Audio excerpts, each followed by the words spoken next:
पत्थर, गोफन और बड़ी बातें। इजराइल के पहले राजा का नाम शाऊल था। राजा शाऊल ने परमेश्वर की आज्ञा नहीं मानी, इसलिए परमेश्वर ने शमूएल नबी से कहा, शिय नाम के एक व्यक्ति को ढूंढ, उसके पुत्रों में से एक नया राजा होगा। शमूएल को यिशै बैतलहम में मिला। उसने यिशै के 7 पुत्रों को देखा। वो सुंदर और बलवान दिखते थे।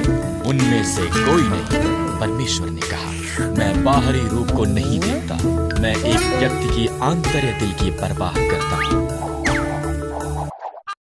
यिशै ने उसके सबसे छोटे बेटे को संदेश भेजा, जो खेतों में भेड़ें चरा रहा था। शमूएल ने उसे देखा और परमेश्वर ने कहा, वही है। इस तरह दाऊद नया राजा होने के लिए अभिषिक्त किया गया था। समय के बाद इजरायलियों ने फलिश्तियों के साथ युद्ध किया। एक दानव फलिश्ती सिपाही गोलियत ने इजरायलियों को उसके साथ लड़ने के लिए एक योद्धा को भेजने के लिए कहा, पर सभी इजरायली डरे हुए थे।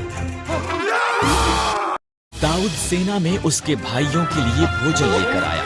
उसने गोलियत की चुनौती सुनी और डरा नहीं। परमेश्वर की सेना का अपमान करने की उसकी इतनी हिम्मत थी। दाऊद ने कहा, मैं उसके साथ युद्ध करूंगा।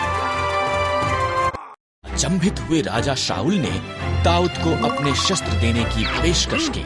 नहीं, दाऊद ने कहा, परमेश्वर ने जंगली जानवरों को मारने में मेरी सहायता की है, वो गोलियत के विरुद्ध भी मेरी सहायता करेगा। दाऊद ने 5 पत्थर और 1 गोफन दिया। क्या मैं एक कुत्ता हूँ? गोलियत दहाड़ा। तुमने मेरे साथ युद्ध करने के लिए एक छोटे से लड़के को भेजा है। तेरे पास एक भाला है, दाऊद ने कहा, पर मेरे पास इजराइल के परमेश्वर की सहायता है। दाऊद ने गोफन में पत्थर डाला और घुमा कर मारा। ये गोलियत के माथे में लगा और उसे नीचे गिरा दिया। इजरायलियों ने फलिश्तियों को हरा दिया। परमेश्वर की सहायता के साथ दाऊद